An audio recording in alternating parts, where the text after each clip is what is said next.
مولا صلی وسلم دائما ابدا علی حبیبک خیر الخلق کلہم یا صاحب الجمال و یا سید البشر من وجهک المنیر لقد نبر القمر لا يمكن الثناء كما كان حقه بعد خدا بزرگ توی کسا مختصر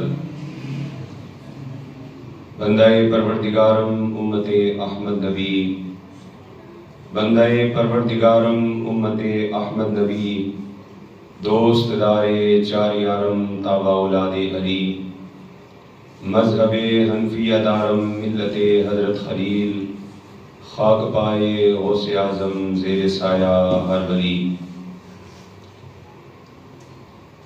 بعد از حمد و ثنا خالق کونین و درود و سلام بارگاہ مالک کونین تاجدار انبیاء تاجدار مدینہ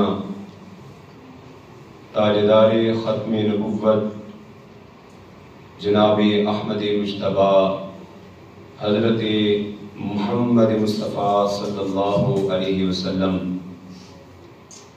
معزز محتشم سامعین وقار قرآن مجید فرقان حمید سے ایک آیت مقدسہ تلاوت کرنے کا شرف حاصل ہوا۔ اللہ تبارک و تعالیٰ کی بارگاہ میں دعا گو ہوں کہ خالق کائنات مجھے حق بیان کرنے کی، ہم سب کو حق کو سن کر اسے قبول کرنے کی، اس پر عمل کرنے کی اور اس پر قائم رہنے کی توفیق عطا فرمائے۔ خالق کائنات قرآن مجید فرقان حمید کے اندر ارشاد فرماتا ہے لقد من اللہ علی المؤمنین اذ بعث فیہم رسولا۔ ارشاد فرمایا البتہ تحقیق من اللہ تبارک و تعالی نے احسان کیا علی المؤمنین مومنین کے اوپر، اللہ تبارک و تعالیٰ نے احسان فرمایا۔ اور کیا احسان فرمایا؟ فرمایا اذ بعث فیہم رسولا، ہم نے مومنین کے اوپر احسان کیا کہ اسے انہیں عظمتوں والا اپنا رسول عطا فرما دیا ہے۔ رب کائنات نے ہمیں بے شمار چیزیں عطا فرمائی ہیں، بے شمار نعمتیں خالق کائنات نے ہمیں عطا فرمائی ہیں۔ یہ زمین اللہ تبارک و تعالیٰ کی بہت بڑی نعمت ہے، یہ آسمان اللہ تبارک و تعالیٰ کی بہت بڑی نعمت ہے، جو پانی ہم پیتے ہیں وہ پانی اللہ تبارک و تعالیٰ کی بہت بڑی نعمت ہے، جو رزق ہم کھاتے ہیں وہ رزق بھی اللہ تبارک و تعالیٰ کی بہت بڑی نعمت ہے، یہ ہوا جس کے اندر ہم سانس لیتے ہیں یہ بھی اللہ تبارک و تعالیٰ کی بہت بڑی نعمت ہے۔ اللہ تبارک و تعالیٰ نے اتنی زیادہ نعمتیں عطا فرمائی ہیں کہ ان کی گنتی کرنا مشکل ہی نہیں، ناممکن ہے۔ اور ایک ایک نعمت ایسی کہ دنیا کے سارے خزانے بھی لٹا دیے جائیں تو ان میں سے کوئی ایک نعمت بھی حاصل نہیں کی جا سکتی۔ پورے جسم کے اوپر بال اور ہر بال کے اندر بے شمار نعمتیں خالق کائنات نے عطا فرمائی، دنیا کے اتنے خزانے، اتنی زندگیاں رب نے عطا فرمائی، اور ان تمام کا ذکر رب کائنات نے قرآن مجید فرقان حمید کے اندر ارشاد فرمایا۔ لیکن کسی بھی جگہ پر رب کائنات نے کسی نعمت کی جگہ یہ نہیں فرمایا کہ اے میرے بندو میں نے تم پر احسان کیا ہے کہ تمہیں میں نے یہ نعمت عطا کر دی۔ کسی بھی جگہ رب نے یہ نہیں فرمایا کہ اے بندو میں نے تمہیں زمین دی ہے، تمہارے اوپر احسان کیا، تمہارے لیے چھت کے طور پر آسمان تمہیں عطا کیا، تمہارے اوپر احسان کیا، تمہیں ہوا دی، تمہیں جسم دیا، تمہیں کھانا و پینا دیا، تمہیں بولنا دیا۔ الغرض کسی بھی نعمت کے بدلے میں رب کائنات نے یہ نہیں ارشاد فرمایا کہ میں نے مومنین کے اوپر احسان کیا۔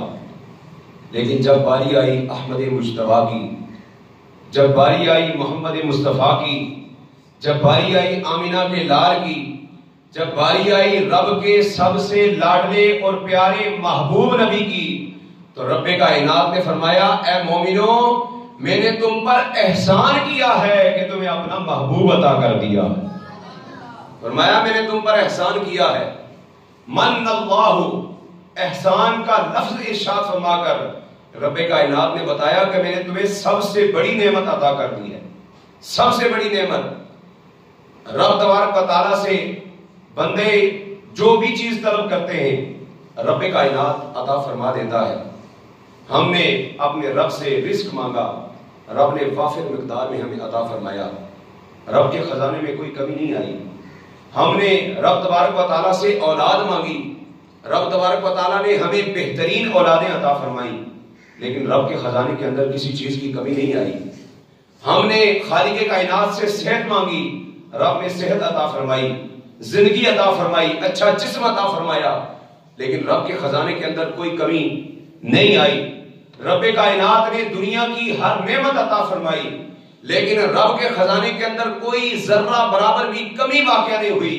قیامت تک رب کائنات دنیا کے اوپر احسان کرتا رہے گا اور رب کے احسانات ان گنت ہوں گے، لیکن ان تمام خزانے، ان تمام رحمتوں کو لٹانے کے باوجود رب تبارک و تعالیٰ کے خزانے کے اندر ذرہ برابر بھی کمی نہیں آ سکتی. لیکن جب رب کائنات نے اپنا محبوب عطا کیا تو فرمایا اے لوگو ذرا دیکھو تو صحیح، اے مومنو ذرا دیکھو تو صحیح، میں نے تمہیں وہ عطا کر دیا ہے جو میرے خزانے میں بھی ایک ہی تھا، جو میرے خزانے میں بھی ایک ہی تھا. جو میں نے تمہیں دیا ہے تو اور میرے پاس محبوب نہیں بچا. میرا جو سب سے لاڈلا محبوب تھا میں نے تمہیں عطا کر دیا ہے. اللہ اکبر. دنیا کی ساری نعمتیں بندہ کسی کو دے دیتا ہے، مال و دولت بندہ کسی کو دے دیتا ہے، لیکن اپنا محبوب کوئی کسی کو نہیں دیتا. اپنا محبوب، جب محبوب کی باری آئی تو کوئی بھی بندہ اپنا محبوب کسی کو نہیں دیتا. لیکن خالق کائنات نے ایک مرتبہ نہیں 2 مرتبہ ہمارے اوپر احسان کیا، اپنا محبوب عطا فرمایا. ایک مرتبہ رب کائنات نے مکہ مکرمہ کے اندر اپنے محبوب کو پیدا فرما کر اس امت کے اوپر احسان فرمایا کہ محبوب نبی کو دنیا کے اندر جلوہ گر فرمایا. 12 ربیع النور کی اس صبح کو رب کائنات نے پوری دنیا والوں کے اوپر احسان کیا کہ اپنا محبوب عطا فرمایا. اور دوسری مرتبہ رب کائنات نے اس وقت احسان فرمایا جب آقا کریم صلی اللہ علیہ وسلم کو رب نے معراج پر بلایا تھا. معراج پر بلا کر مفتی احمد یار نعیمی گجراتی رحمت اللہ تعالی علیہ مفسر شہیر آپ فرماتے ہیں حضور کا معراج پر جانا کوئی عجیب بات نہیں ہے. محبوبوں کو تو بلایا جاتا ہے، محبوب کی تو لوگ دعوت کرتے ہیں. حضور کا معراج پر بلایا جانا، عرش پر لے جایا جانا، لوح و قلم عرش کرسی کی سیر کرانا، اس میں کوئی تعجب کی بات نہیں ہے. اپنے محبوب کو لوگ سیر کرواتے ہیں اور ہر ایک کی فطرت ہے. رب نے بھی اپنے محبوب کو بلا کر جلوے دکھا دیے، لیکن تعجب کی بات یہ ہے کہ جس محبوب کو رب نے اپنی امت کو عطا کیا تھا، دوبارہ واپس رب کی بارگاہ میں جانے کے بعد پھر رب نے دوبارہ اپنی امت کو عطا فرما دیا. یہ رب نے احسان کیا ہے کہ ایک بار عطا کیا پھر دوبارہ عطا کر دیا.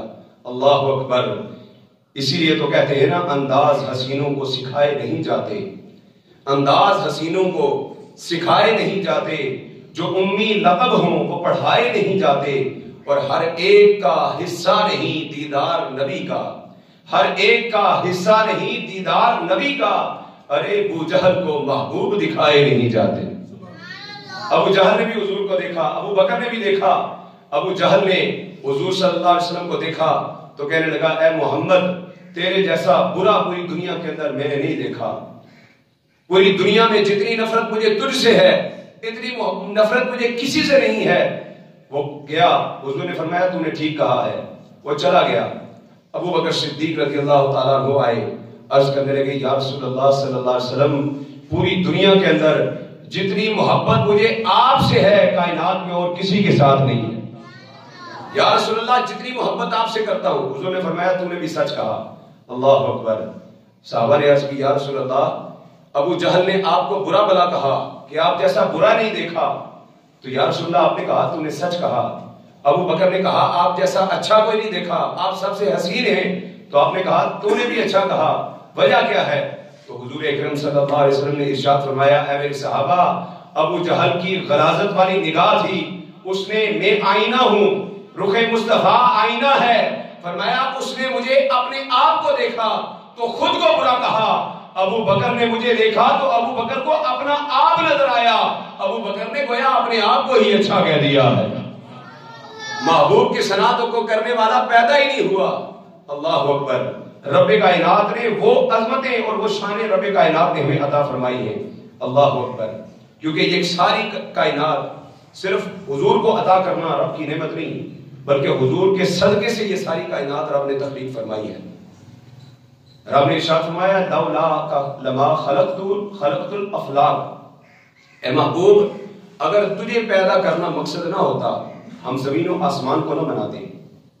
وہ رب کائنات نے یوں ارشاد فرمایا اے نبی اگر تجھے پیدا کرنا میرا مقصد نہ ہوتا، نہ زمین ہوتی، نہ زماں ہوتا، نہ مکین ہوتی، نہ مکان ہوتا، نہ عرش ہوتا، نہ فرش ہوتا، نہ لوح ہوتا، نہ قلم ہوتا، نہ جنت ہوتی، نہ دوزخ ہوتی، نہ نوری ہوتے، نہ ناری ہوتے، نہ انسان ہوتے، نہ فرشتے ہوتے، نہ لوح و قلم ہوتا، کائنات کے اندر کوئی چیز بھی نہ ہوتی۔ اور فرمایا لولاک لما خلقت لأظہرت ربوبیہ، اے محبوب اگر تجھے پیدا کرنا میرا مقصد نہ ہوتا تو میں اپنا رب ہونا بھی ظاہر نہ کرتا۔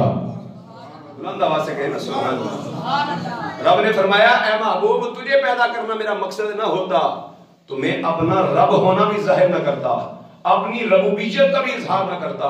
تو معلوم ہوا دنیا کے اندر جتنی بھی چمک دمک ہے یہ کملی والے کے صدقے سے ہے جہاں میں جن کی چمک دمک، ہے جہاں میں جن کی چمک دمک، ہے چمن میں جن کی چہل پہل، ہے جہاں میں جن کی چمک دمک، ہے چمن میں جن کی چہل پہل، وہی ایک مدینے کا چاند ہے سب انہی کے دم کی بہار ہے۔ سب کچھ آقا کریم صلی اللہ علیہ وسلم کے صدقے سے رب نے ہمیں عطا فرمایا۔ کوئی بھی نعمت دنیا کی ایسی نہیں ہے جو رب کائنات نے ہمیں حضور کے صدقے کے بغیر عطا کر دی ہو۔ رب کائنات نے ہمیں ہاتھ پاؤں آنکھیں زبان حواس خمسہ عطا کیے، لیکن ان کا صحیح استعمال کوئی بھی دنیا کے اندر نہیں جانتا تھا۔ یہ ہاتھ اللہ کی رحمت ہے، لیکن اگر ان کا استعمال غلط طریقے سے کیا جائے تو یہی ہاتھ زحمت بن جاتے ہیں، یہ رحمت نہیں رہتے۔ یہ ہاتھ رب کائنات نے رحمت کے طور پر عطا کیے، لیکن کیا خیال ہے ان لوگوں کے بارے میں، ان کفار مکہ کے بارے میں کہ جنہوں نے انہی ہاتھوں کے ذریعے سے اپنی زندہ بچیوں کو زندہ درگور کر دیا۔ بتائیے کیا یہ ہاتھ ان کے لیے رحمت بن گئے؟ یہی زبانیں رب نے ہمیں عطا فرمائیں، لیکن انہی زبانوں کے ذریعے سے وہ کفار اور مشرک جو ہیں اللہ تبارک و تعالیٰ پر تان درازی کیا کرتے تھے، تو یہ زبان ان کے لیے رحمت نہ بن سکی۔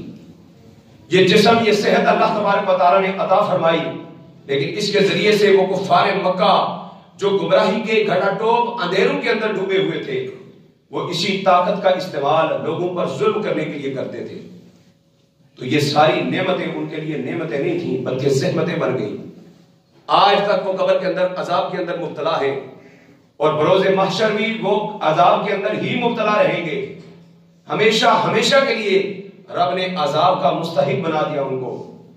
لیکن رب کائنات نے 500 سال زمانہ فترت گزرنے کے بعد آقا کریم صلی اللہ علیہ وسلم کو مکہ مکرمہ کی وادی کے اندر جلوہ گر فرمایا، اور پھر رب کائنات کے محبوب نے اس امت کو بتایا کہ اے میری امت، رب نے ہاتھ ہمیں کسی پر ظلم کرنے کے لیے نہیں دیے ہیں، بلکہ اس لیے عطا کیے ہیں کہ ان ہاتھوں کے ذریعے سے تم نے نبی کی عظمتوں کے جھنڈوں کو بلند کرنا ہے، نبی کی عظمتوں کو بلند کرنا ہے، اور اس کے ذریعے سے عدل و انصاف کا بول بالا کرنا ہے۔ رب نے ظلم کرنے کے لیے ہاتھ نہیں دیے بلکہ عدل و انصاف کرنے کے لیے دیے ہیں۔ پھر حضور نے زبان کا استعمال سکھایا، پھر حضور نے کانوں کا استعمال سکھایا، پھر حضور نے پورے جسم کے ہر عضو کا استعمال ہمیں سکھا دیا۔ اگر حضور ہمیں نہ سکھاتے تو یہ ساری چیزیں ہمارے لیے زحمت بن کے رہ جاتی۔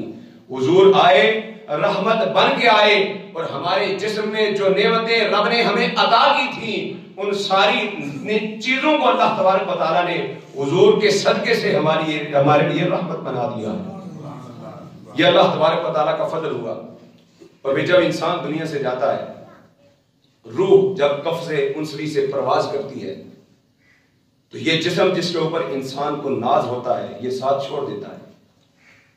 دنیا کی ساری رحمتیں ساری نعمتیں قبر کی کالی کوٹری سے پیچھے پیچھے ہیں. ادھر آنکھ بند ہونے کی دیر ہے ساری نعمتیں چھن جاتی ہیں.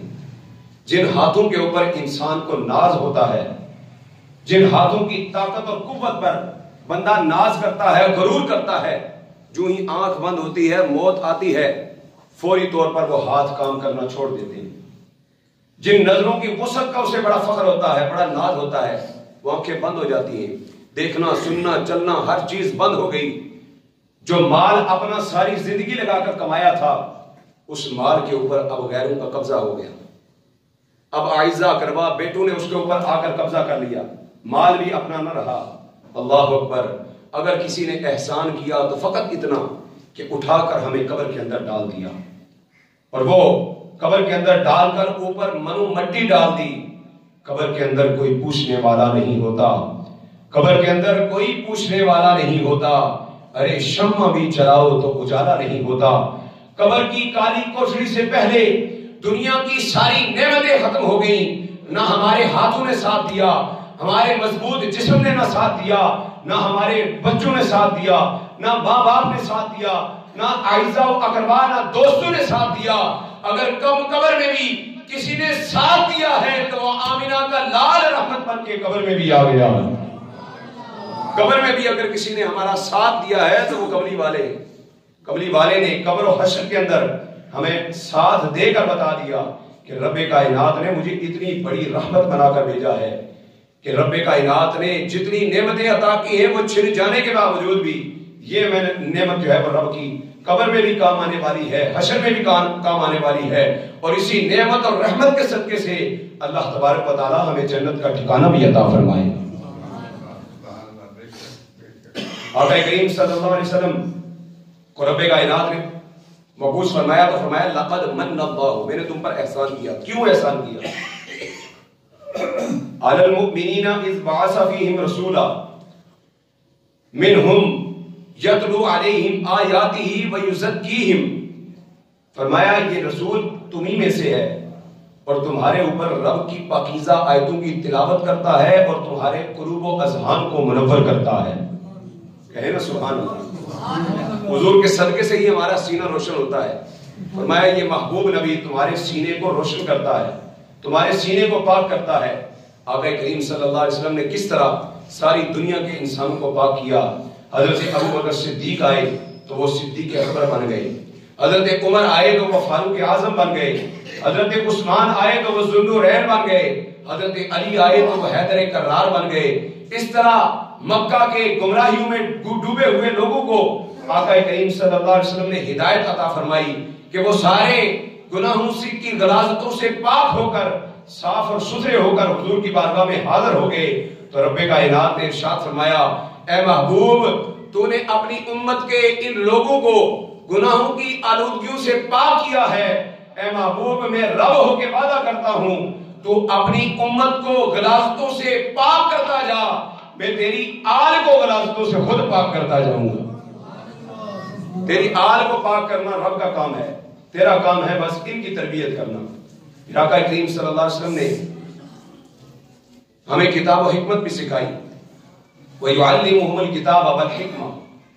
فرمایا یہ نبی تمہیں کتاب و حکمت کا علم بھی عطا کرتا ہے.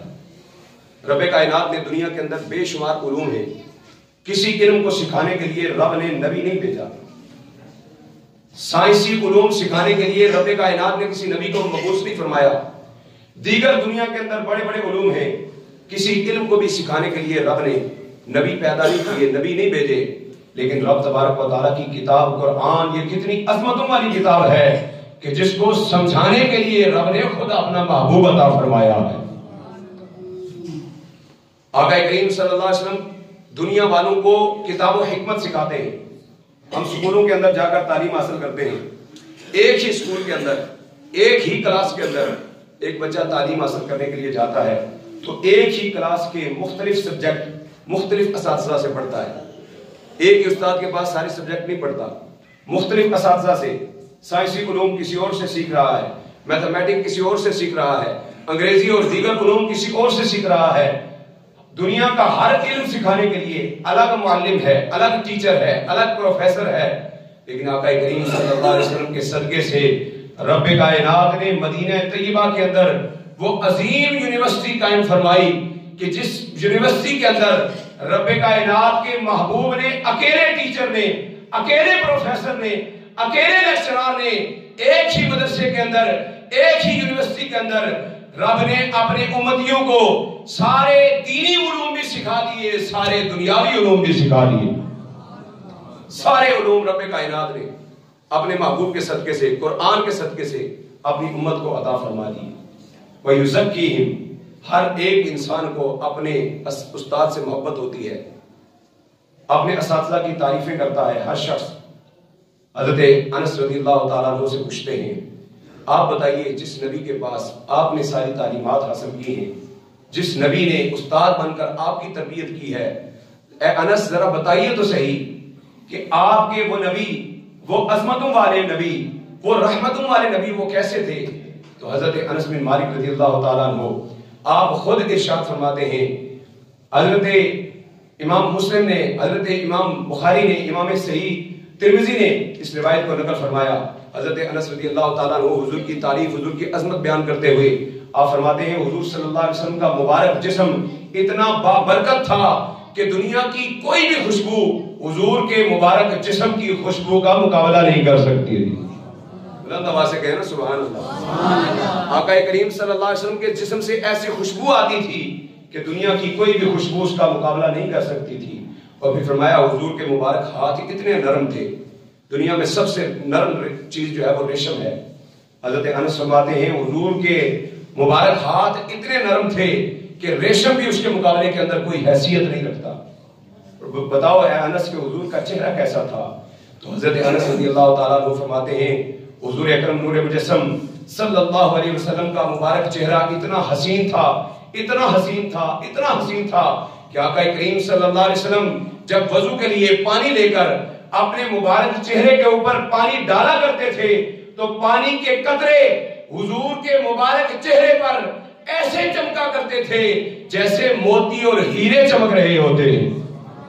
اس طرح حضور صلی اللہ علیہ وسلم کے مبارک چہرے کے اوپر پانی کے قطرے چمک رہے ہوتے تھے۔ اس طرح اللہ تبارک و تعالیٰ نے اپنے محبوب کو حسین و جمیل بنا کر بھیجا۔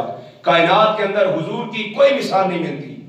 کائنات کے سب سے عظیم استاد حضور ہیں، کائنات کے سب سے عظیم لیکچرار حضور ہیں۔ جو حضور نے تربیت کی کوئی اور کائنات کے اندر ویسی تربیت نہیں کر سکتا۔ اور شعراء نے جو حضور صلی اللہ علیہ وسلم کی تعریفات بیان کی ہیں، شعراء کا جو تخیل ہے وہ عام عوام سے بڑا اونچا ہوتا ہے، لیکن جہاں پہ شاعروں کا تخیل بھی ختم ہوتا ہے، جہاں ان کے سوچ کی انتہا ہوتی ہے، وہاں سے مقام مصطفیٰ کی ابتدا ہوتی ہے۔ جہاں پر شاعروں کا قلم ختم ہو جاتا ہے، ان کی وسعت ختم ہو جاتی ہے، وہاں سے حضور کا مقام شروع ہو جاتا ہے۔ آقا کریم صلی اللہ علیہ وسلم کے درباری شاعر حضرت حسان بن ثابت نے حضور صلی اللہ علیہ وسلم کی جب تعریف کی، وَأَحْسَنُ مِنْكَ لَمْ تَرَبَّتُ عَيْنِي وَأَجْمَلُ مِنْكَ لَمْ تَلِدِ النِّسَاءُ خُلِقْتَ مُبَرَّأً مِنْ كُلِّ عَيْبٍ كَأَنَّكَ قَدْ خُلِقْتَ كَمَا تَشَاءُ۔ کیسی عظیم شان بیان کی، فرمایا وَأَحْسَنُ مِنْكَ لَمْ تَرَبَّتُ عَيْنِي۔ ایک ایک جملہ سبحان اللہ کہنے والا ہے۔ اب دل کی تختی پر لکھتے ہوئے حضور کی محبت بڑے انداز میں آپ سن رہے ہیں تو بلند آواز سے سبحان اللہ بھی کہنا ہے۔ حضرت حسان بن ثابت نے کیا کہا؟ وَأَحْسَنُ مِنْكَ لَمْ تَرَبَّتُ عَيْنِي، یا رسول اللہ آپ جیسا حسین میری آنکھ نے کوئی دیکھا ہی نہیں ہے۔ وَأَحْسَنُ مِنْكَ لَمْ تَرَبَّتُ عَيْنِي وَأَجْمَلُ مِنْكَ لَمْ تَلِدِ النِّسَاءُ، یا رسول اللہ میری آنکھ کوئی حسین دیکھتی کیسے؟ کائنات کے اندر کسی ماں نے آپ جیسا حسین کوئی جنا ہی نہیں ہے، کوئی حسین جنا ہی نہیں ہے۔ وَأَحْسَنُ مِنْكَ لَمْ تَرَبَّتُ عَيْنِي وَأَجْمَلُ مِنْكَ لَمْ تَلِدِ النِّسَاءُ خُلِقْتَ مُبَرَّأً مِنْ كُلِّ عَيْبٍ خُلِقْتَ مُبَرَّأً مِنْ كُلِّ عَيْبٍ كَأَنَّكَ قَدْ خُلِقْتَ كَمَا تَشَاءُ۔ یا رسول اللہ رب نے آپ کو ہر عیب سے پاک پیدا کیا ہے، ایسا لگتا ہے کہ رب کائنات آپ سے پوچھ پوچھ کر آپ کو بناتا رہا ہے۔ اللہ اکبر، سر سے لے کر پاؤں تک تنویر ہی تنویر ہے۔ گفتگو سرکار کی قرآن کی تفسیر ہے، ارے سر سے لے کر پاؤں تک تنویر ہی تنویر ہے، گفتگو سرکار کی قرآن کی تفسیر ہے، ارے سوچتی تو ہوگی دنیا مصطفیٰ کو دیکھ کر کہ وہ مصور کیسا ہوگا جس کی یہ تصویر ہے۔ رب کائنات نے اتنا حسین بنا کر حضور کو بھیجا، اور حضرت حسان نے اتنی اچھی تعریف کرنے کے بعد پھر کیا کہا؟ ما ان مدحت محمد بمقالتی ولکن مدحت مقالتی بمحمد۔ یہ نعت لکھنے کے بعد آخر کے اندر حسان بن ثابت کیا فرماتے ہیں؟ آپ نے فرمایا میں نے اپنے شعروں کے ذریعے سے حضور کی کوئی تعریف نہیں بیان کی ہے، میں نے اپنے اشعار کے ذریعے سے حضور کی شان و عظمت بیان نہیں کی ہے، حضور کی تعریف نہیں کی ہے، بلکہ آپ فرماتے ہیں میں نے اپنے کلام میں حضور کے ذکر کو شامل کر کے اپنے کلام کو قابل تعریف بنا لیا، اپنے کلام کو میں نے قابل تعریف بنایا ہے۔ اللہ تبارک و تعالیٰ نے وہ عظمتیں، وہ رفعتیں، وہ بلندیاں آقا کریم صلی اللہ علیہ وسلم کو عطا فرمائی کہ ہر نعمت آقا کریم صلی اللہ علیہ وسلم کے صدقے سے ہے۔ اگر ہمیں کعبہ بھی ملا ہے قبلے کے طور پر تو وہ بھی حضور کے صدقے سے ملا ہے، اور کعبہ کی طرف اگر کوئی شخص نماز ادا کر رہا ہو، اور آپ جانتے ہیں حضور کعبہ کے بھی کعبہ ہے، ہمارا یہی عقیدہ ہے، ہمیں امام اہل سنت نے یہی عقیدہ دیا ہے، حاجیو آؤ سرکار کا روزہ دیکھو، کعبہ تو دیکھ چکے اب کعبے کا کعبہ دیکھو۔ آقا کریم صلی اللہ علیہ وسلم یہ شریعت کا مسئلہ ہے کہ اگر کوئی شخص کعبۃ اللہ کی طرف نماز ادا کر رہا ہو، فرض نماز ادا کر رہا ہو، اور حضور صلی اللہ علیہ وسلم اسے بلا رہے ہیں تو نماز توڑ کر حضور کی بارگاہ میں حاضر ہونا لازم ہے اس کے لیے، نماز توڑ کر حضور کی بارگاہ میں۔ اور فقہاء نے لکھا، حضرت مفتی احمد یار نعیمی گجراتی رحمۃ اللہ تعالیٰ نے اپنی خوبصورت کتاب شان حبیب الرحمان کے اندر آپ ارشاد فرماتے ہیں اگر کوئی شخص حضور کے بلانے پر نماز توڑ کر حضور کی بارگاہ میں حاضر ہوتا ہے تو اس کی نماز نہیں ٹوٹے گی، گویا وہ نماز کے اندر ہی ہے۔ رب کائنات نے خود قرآن میں ارشاد فرمایا یا ایھا الذین آمنوا استجیبوا للہ وللرسول اذا دعاکم، اے مومنو جب اللہ اور رسول تمہیں پکارے تو فوراً ان کی بارگاہ میں حاضر ہو جاؤ۔ حضرت ابی بن کعب نماز ادا کر رہے ہیں، آقا کریم صلی اللہ علیہ وسلم نے پکارا اے ابی بن کعب، حضرت ابی بن کعب نے جلدی جلدی اپنی نماز مکمل کی، سلام پھیرا، حضور کی بارگاہ میں حاضر ہو گئے۔ حضور نے پوچھا اے ابی بن کعب تجھے آنے میں تاخیر کیوں ہوئی، کیا وجہ ہے کہ تو لیٹ آیا؟ حضرت ابی بن کعب عرض کرنے لگے یا رسول اللہ صلی اللہ علیہ وسلم میں نماز پڑھ رہا تھا اور جلدی جلدی اپنی نماز کو مکمل کیا ہے، آپ کی بارگاہ میں حاضر ہو گیا ہوں۔ آقا کریم صلی اللہ علیہ وسلم نے ارشاد فرمایا اے ابی بن کعب تو نے رب کا یہ فرمان نہیں سنا استجیبوا للہ وللرسول اذا دعاکم، جب اللہ اور رسول تمہیں بلائیں تو فوراً حاضر ہو جاؤ۔ معلوم ہوا کہ فرض نماز کے اندر بھی حضور کی بارگاہ میں حاضر ہونا اس سے افضل ہے، سب سے پہلے حضور کی بارگاہ میں حاضر ہونا ہے۔ اور کیوں فرمایا کہ اگر کوئی نماز میں حضور کی بارگاہ میں حاضر ہو جائے گا تو تب بھی نماز نہیں ٹوٹے گی، اگر کوئی بات کرے نماز ٹوٹ جاتی ہے، سینہ قبلے سے پھر جائے نماز ٹوٹ جاتی ہے، لیکن کیا وجہ؟ حضور کی بارگاہ میں حاضر ہوا، حضور سے ہم کلام ہوا، حضور کا کام کیا، اور پھر وہاں سینہ بھی قبلہ سے پھر گیا، پھر بھی نماز نہ ٹوٹی، آخر وجہ کیا ہے؟ مفتی احمد یار نعیمی رحمۃ اللہ تعالیٰ نے آپ فرماتے ہیں اگر اس نے نماز کے بعد اگر نماز کے اندر اس نے کلام کیا ہے تو ذرا دیکھو تو صحیح کس سے کلام کیا ہے؟ اسی نبی سے کلام کیا ہے جس کے بارے میں حکم ہے نماز میں کہ اس کو سلام بھی کرنا ہے۔ السلام علیکہ ایھا النبی، جس کو نماز میں سلام کر رہا ہے اسی کو تو سلام کر رہا ہے۔ اور کہا اگر اس کا سینہ قبلے سے پھر گیا ہے، ویسے تو نماز ٹوٹ جاتی ہے لیکن ذرا دیکھو تو صحیح اگر اس کا سینہ قبلہ سے پھرا ہے تو گھوما کس طرف ہے؟ اس طرف گھوما ہے جو کعبہ کے بھی کعبہ ہے، جو قبلہ کے بھی قبلہ ہے، جو کعبہ کے بھی کعبہ بنا کر بھیجے گئے ہیں۔ اس عظیم الشان نبی کی وجہ سے کعبہ کو عظمتیں ملی ہے۔ اگر آقا کریم صلی اللہ علیہ وسلم کعبہ کو قبلہ ہونے کے بارے میں دل کے اندر تمنا نہ کرتے تو آج بھی دنیا بیت المقدس کی طرف منہ کر کے نماز پڑھ رہی ہوتی۔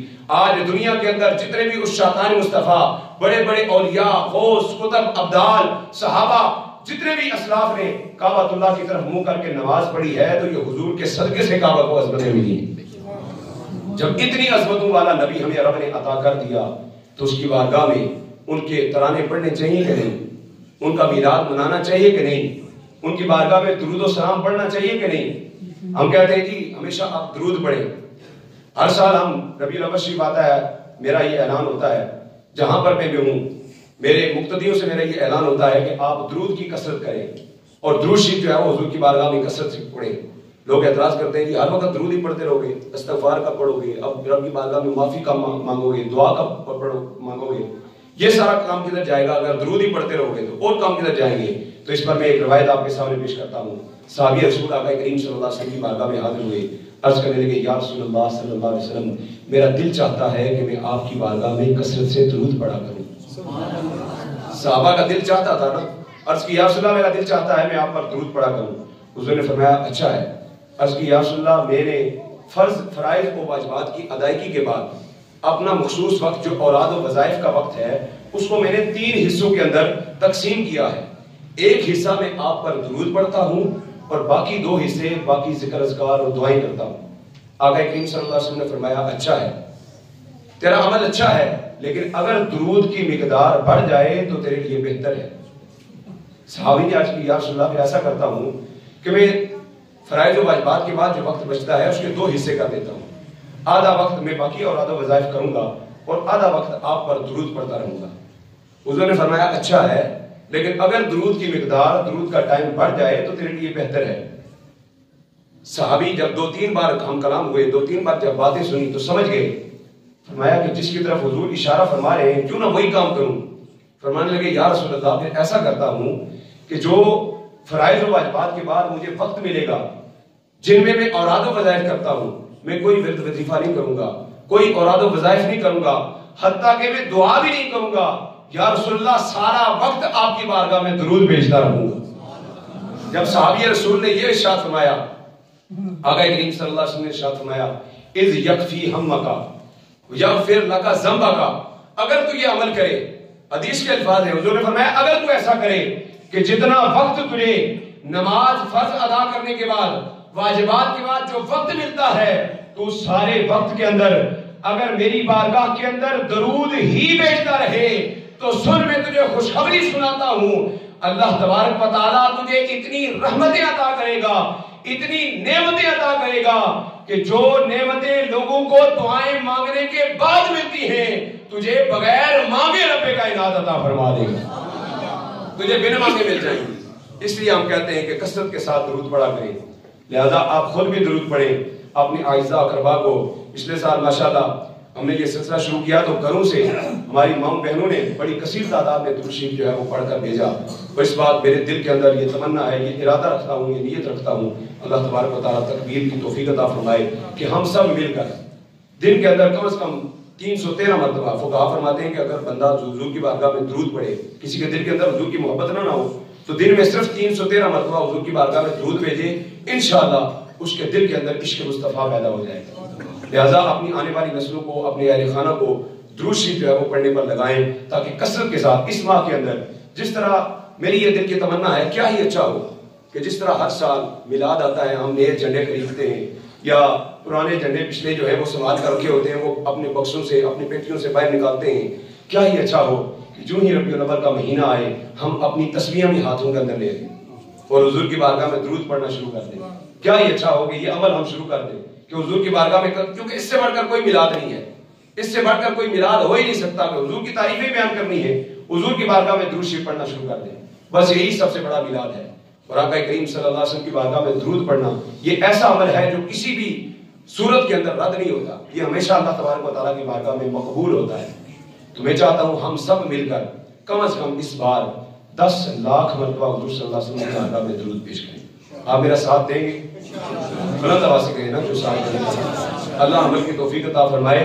میں آپ کو ریکمینڈ کرتا ہوں کہ یہ جو ڈیجیٹل تسبیح ہے یہ آپ اگر خرید کر اپنے بچوں کو دیں گے یا خود اپنے پاس رکھیں گے تو تسبیح کی یہ برکتیں ہوتی ہیں، یہ ہاتھ میں ہو تو چلتی رہتی ہے. میں بچپن کے اندر میں اپنی بات آپ کو تحدیث نعمت کے طور پر بتانے لگا ہوں. میں بچپن میں علماء سے جب ہم سنتے تھے کہ درود پڑھنا بہت بڑی فضیلت ہے، اللہ کا ذکر اذکار کرنا چاہیے، تو میں جو ہے وہ تسبیح ہاتھ میں رکھتا تھا، پڑھتا تھا. پھر ہم نے علماء سے سنا کہ ریاکاری جو بندہ کرتا ہے اس کی ساری عبادتیں جو ہے وہ رائگاں ہو جاتی ہیں. تو پھر میں کیا کرنے لگا کہ میرے ہاتھ میں تسبیح تو ہوتی تھی لیکن میں ایسے جیب کے اندر تسبیح ڈال کر چلتے پھرتے جیب میں پڑھتا، ہاتھ میرا جیب میں ہے اور تسبیح پڑھ رہا ہوتا تھا کہ کہیں ریاکاری کے زورے میں نہ آ جاؤں. ایسے پڑھتا رہا. پھر میں نے مرزا غالب کا ایک شعر پڑھا. مرزا غالب نے لکھا کہ غالب نے توڑ دی اس خیال سے تسبیح، کیا ذکر کروں اس کا گن کے جو بے حساب دیتا ہے. یہ شعر میں نے پڑھا تو میرے دل کے اندر بھی خیال پیدا ہوا، ہاں ہم کیوں گن گن کے پڑھے. تو میں نے تسبیح چھوڑ دی. جب تسبیح چھوڑی تو اللہ کے ذکر سے دور ہوتا گیا. آہستہ آہستہ جو اوراد و وظائف تھے ان سے دور ہوتا گیا، اور چونکہ تسبیح ہاتھ میں نہ ہو تو بندے کو یاد نہیں رہتی، عادت نہیں رہتی. تو میں اس نتیجے پر پہنچا کہ غالب کا یہ شعر جو ہے یہ درست نہیں ہے. اگرچہ گنتی نہیں کرنی چاہیے، گن گن کے ذکر نہیں کرنا چاہیے، لا تعداد ہی کرنا چاہیے، لیکن تسبیح نہیں توڑنی چاہیے، تسبیح ہاتھ میں ضرور رکھنی چاہیے. جب تسبیح ہاتھ میں ہوگی تو انشاءاللہ درود شریف پڑھنے کی جو ہے وہ توفیق بار بار ملتی رہے گی. اور یہ ہاتھ کے اندر آپ جو ہے وہ ایسے انگوٹھی کے طور پر بھی پہن سکتے ہیں. آرام سے آپ کوئی کام بھی کر رہے ہیں تو اس کی آپ کو جو ہے وہ تکلیف نہیں دے گی. لہٰذا اپنے بچوں کو اگر آپ لے کے دیں گے تو انشاءاللہ وہ کثرت کے ساتھ بہت زیادہ درود پاک پڑھیں گے. اللہ تبارک و تعالیٰ عمل کی